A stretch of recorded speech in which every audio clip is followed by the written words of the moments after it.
Welcome back, my friends. Another exciting day in Empires and Puzzles brings us a brand new August 2026 balance update. And with it comes some changes to a pretty popular family right now, the constructs. But I want to share some thoughts that I have on this, and everyone's going to have their own opinions, but I can at least share mine. So let's go ahead and get into it. So, as you can see, it affects these four constructs the most up here: Sylosis, Featherweight, Elix, and Tengo.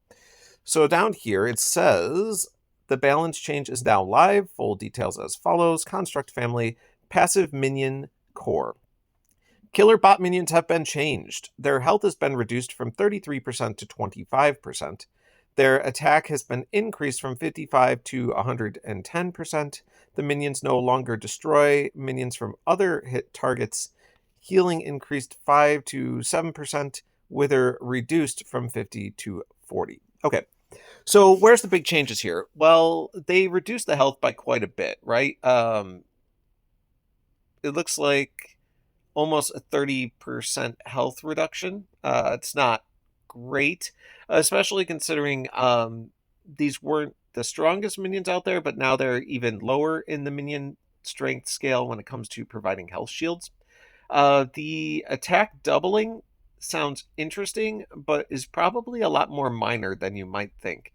They basically just do a slash attack every turn now, which I don't know if that's going to be that impactful towards the long run of things. I think that is a weird way to buff them and then reduce some of their other effects, which were significantly more important than their damage. So I don't know if I'd consider that to be a huge buff. The minion no longer destroys minions from hit targets. That's kind of strange. This was always kind of one of their gimmicks, but I understand. They were saying they countered each other, and it was true. Whoever killer bot minions went off first would destroy the other killer bot minions, and that was kind of weird. So I don't know. Maybe they could have left that alone, but just said that killer bot minions were immune to this effect. I don't. Regardless, they no longer do that, which is also a shame because it means they're no longer a good counter for Mega Minions either, because they would reduce half of Mega Minions' health with the hits. That no longer occurs as well, I'm assuming. Now, healing increased from 5 to 7%. That's, I mean, okay, I don't think you'll really even notice a 2% healing difference. Maybe you will, but most likely not. Wither reduced from 50 to 40. That's honestly pretty minuscule as well. Maybe that adds up over time, but like the wither was kind of just an added benefit on everything else. And this wither will still be effective at -40 as opposed to -50, but I guess, it's fine to remove the 10 if they felt that was necessary. Now, individually, let's see what they also did. Sylosis had the biggest change, and this is why everyone received a whole bunch of mats in the mail yesterday if they had Sylosis, because they felt like this was a big enough nerf to warrant that. But it turns out what they changed was the mana speed. They changed him from fast to average. There was a lot of debate on what was going to occur here because they gave us the information that they were doing this change yesterday, but then made us wait a full 24 hours to get the actual change. So speculation was in play. I think as nerf options go, this one was reasonable. They didn't necessarily change anything that Sylosis does. They just make you wait a little bit longer to get there. And if you really take a moment to be objective about it, right? If you remove your personal feelings from the situation and just look at the number of things that Sylosis actually does, I think it's justifiable to say that this was a character that maybe should have been released at average. They just wanted to make him fast, so they pushed him out that way. I mean, it is an awful lot of effects that are going into play. And I think part of the reason that they had to tone him down was the fact that he just became way too strong on offense. As part of a quick green kill team, if you had multiple fast speed greens that could go off in 7 tiles, Sylosis could go off first and he'd trigger several of his Guardian Hippo effects on top of the other specials. It probably was just a little bit too much. I think by making him average speed, you do at least give defenses a better chance to go and be successful against Sylosis, but you don't necessarily kill the spirit of the hero in and of himself. He still does very valuable things. It just takes longer to get there. And no matter what, look, if you had Sylosis, you're not happy. Period. Like no one wants their heroes nerfed, and I get that. But as potential nerfs go, this may not have been that bad. It's not great. Like, look, there is no argument that it's not great. But when you weigh out the potential possibility of what could have occurred here, what they might have changed on this hero, I think this is okay.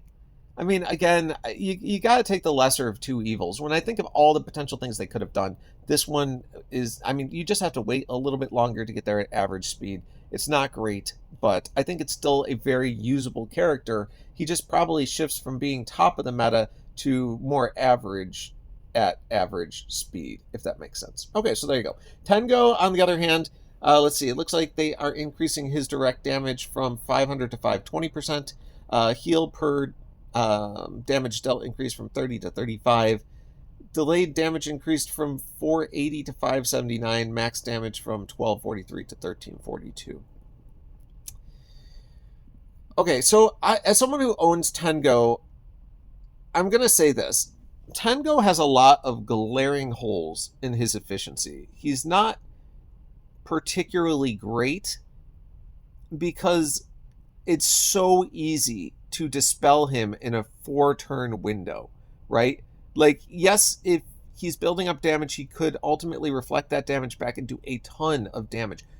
But you have 4 turns to get to a dispel to clear it, right? And if you clear it, it does nothing. Like, it doesn't trigger on death. You have plenty of time to just kill Tengo or remove it. And, like, I think those were the biggest glaring holes in the character itself. Increasing Tengo's damage does not move the needle at all, really. Like, he's a hybrid tank, right? Like, increasing his damage does not fix any of the problems this character has in his functionality. And honestly, like, I don't know if it mattered if they increased this damage. Because the answer to fixing or to taking care of him is still the same. Kill him or dispel him, and you really don't care that he does a little bit more damage. So I think they really missed the mark on improving Tengo in any meaningful way. This will go unnoticed and unchanged. Again, if you don't dispel Tengo, you're going to take a lot of damage. But otherwise, yeah, that change is fairly insignificant when you really think about it. Elix, direct damage increased from 180 to 190%. Damage against nature enemies increased from 846 to 941. All right. I mean, Elix is an okay character. Is never really all that powerful. 180 to 190% probably isn't that noticeable either. But I'll say this. Elix doesn't suffer from the same glaring holes that Tengo did in the fact that, like, Tengo put a taunt on himself and just made him, like, a target to be killed. Elix doesn't necessarily do that. You're just getting a flat damage increase. And as a DPSer, fine, right? Like, not... I don't know if this is a significant damage increase, but he's better than he was yesterday, and it cost you nothing. And, like, he didn't have the same holes that probably should have been addressed, like a character like Tengo, so I think that that's fine. It's just not exciting. Featherweight's direct damage increased from 400 to 480%. I mean, honestly, I haven't seen a lot of Featherweights out there. I don't have this one, but he likely needed a little more oomph. The one thing I remember about Featherweight is he just, like, he takes everything. He's got some amazing steel effects, so maybe he just needed a little bit stronger hit to go with them. I guess that's what they thought as well. But that's the biggest damage jump when you look at all the heroes. They definitely felt like he needed a little bit more. Overall, what do I think about this balance change when it comes to these constructs? I mean, I guess my question is, like, if you were going to do a balance change, shouldn't it be significant? Like, I'm not sure any of this is a significant change. Like, I'm not sure this moves the needle or even will affect gameplay in a meaningful way. I suppose you can say that the Sylosis mana nerf will affect gameplay in a meaningful way, but I don't think it's, like, overall, I don't think it's that big a deal, and I almost feel like this could have not occurred, any of these changes, and it probably would have been fine. And the characters that got buffed, great. Like, it's never bad to get a character a little bit stronger. The character that got nerfed, Probably needed some sort of adjustment. I don't know. Maybe some people would have been happier to keep him at fast and change something else about him. I'm sure for fast green kill teams out there that were using Sylosis, they would have very much appreciated him staying at fast. But there are plenty of other ways to use that character other than a fast green kill team. So I think he's still going to be very viable. I don't know. Like again, I just don't know if those balance updates really mattered the way that I would have liked them to if they were going to really address the constructs. But anyway, it is what it is. That's what they did. And I just want everyone to understand that like the sky is not falling. We're going to be fine. This is probably not even really going to change the meta at all. So that's why I said I just don't know if it was that impactful. All right, moving on from there, of course, we have some, let's see, increased damage on consecutive special hits for Zerfane. I guess that's cool. And then the July Hero of the Months each got their upgrades. These are pretty negligible. I don't really feel like that needs to be talked about much. But the last thing that is kind of important is in the fixes here, the Changing Tides mana speed. This is interesting. They fixed a calculation error, which would make heroes with Changing Tides slower than intended when their mana speed is supposed to be equal to average. So on the second tier of casting on Changing Tides, they were going slower than they were supposed to. I think I somewhat noticed that while I was playing. I thought it was a little bit strange, but I never really assumed that there was anything wrong. I just thought maybe, the way it played out, there was a mana reduction effect or something in place somewhere that would have affected my mana speed. But it is interesting to see that they agree with this. They have addressed it. It should make your Untold One heroes a little bit more fun to use because they were going slower than expected, and that second tier tend to be the more impactful special. So like it'll be nice to get there faster. So congratulations to everyone who uses Untold One characters. They got fixed as well and should be a little bit more fun for you to continue using moving forward.